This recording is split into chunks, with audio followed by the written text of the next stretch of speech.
comes from the Gospel of Matthew, chapter 15, verses 21 to 28. Jesus left that place and went away to the district of Tyre and Sidon. Just then a Canaanite woman from that region came out and started shouting, "Have mercy on me, Lord, Son of David. My daughter is tormented by demons." But he did not answer her at all. And his disciples came and urged him, saying, "Send her away, for she keeps shouting after us." He answered, "I was sent only to the lost sheep of the house of Israel." But she came and knelt before him, saying, "Lord, help me." He answered, "It is not fair to take the children's food and throw it to the dogs." And she said, "Yes, Lord, yet even the dogs eat the crumbs that fall from their master's table."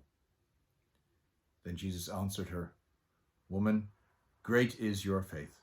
Let it be done for you as you wish." And her daughter was healed instantly. This is indeed a very interesting reading. In it we have Jesus traveling to the coastal towns of Tyre and Sidon from Galilee, where he was constantly confronted by crowds of people for healing or other works, or by the legalistic Pharisees who were confronting him with their accusations. Jesus had previously stated that these heathen cities were not places where new miracles would obviously happen, because these were places where previously deeds of power had been done, but these cities continued to reject his power. The implication being, why should he waste his time on them? Because they didn't believe anyway.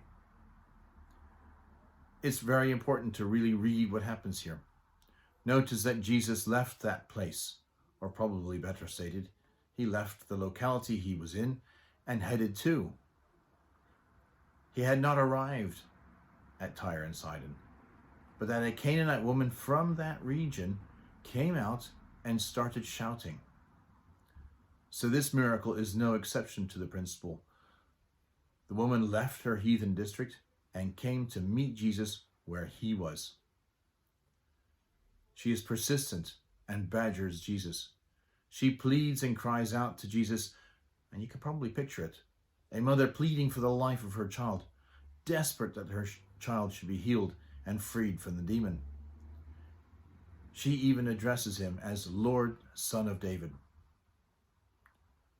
Jesus resists by trying to ignore her. The disciples tell Jesus to send her away, probably because she is being very much of a nuisance. Finally, he tries to send her away. He is trying to stick to his calling of being sent for the lost sheep of Israel.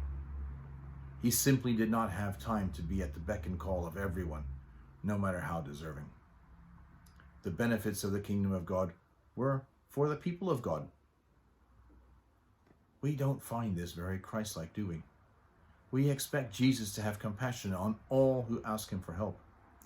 After all, he helps the Roman centurion and a Gentile who had great faith. It is quite remarkable that he does not do so here. Even still, she persists. She kneels before him and says very simply, "Lord, help me." And Jesus replies with a very well-known saying, that it is not right to take food from children to give to the dogs. At which point, she does not argue, but she replies that even dogs get crumbs from the table.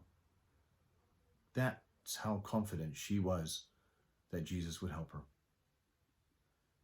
That faith that Jesus would indeed help her is all the proof that Jesus required of her faith. And her daughter is saved from the demons.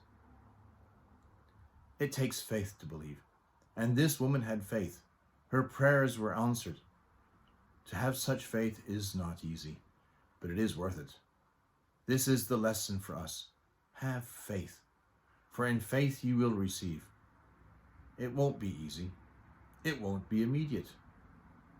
But good things come to those who believe and simply say, "Lord, help me."